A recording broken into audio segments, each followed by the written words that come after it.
What is a public loss adjuster? A public loss adjuster is an adjuster that works for you, the public. Basically, there are three types of adjusters.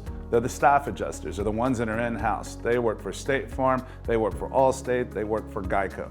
These are the guys that are showing up to your house, they've got the company t-shirt on, they're driving the company vehicle. They work directly for the insurance company. The other type of adjusters are called independents. The independents also work for the insurance company, but consider them sort of like a flex squad. This is a group that gets added in case something goes wrong. If there's a hurricane, it gives the insurance company the ability to reach out and already find trained people to go out in the field without having to hire people. And then there's the third type, the public insurance adjuster. That's me.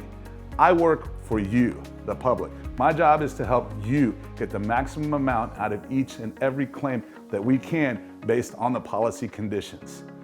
If you want to find out if we can help you or if you need help from a public adjuster because you have a claim, call the number below or send us an email and we'll be happy to help you.